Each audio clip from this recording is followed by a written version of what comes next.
lakini hata sasa asema Bwana, nirudieni mimi kwa mioyo yenu yote,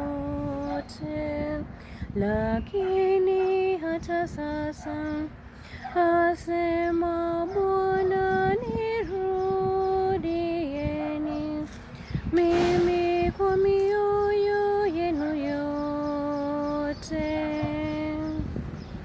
Tumsifu Yesu Kristo. Leo ni Jumatano ya Majivu, ama ukipenda Ash Wednesday, and today marks the beginning of the Lenten season.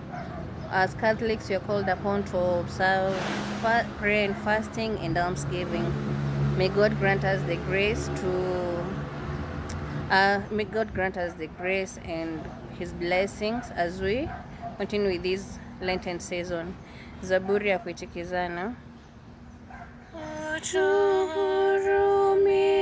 Tuhurumie Bwana, kwa kuwa tumetenda dhambi.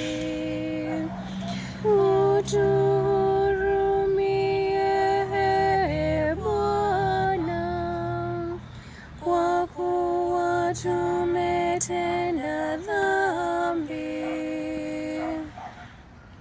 Have a blessed Lenten season. Ciao.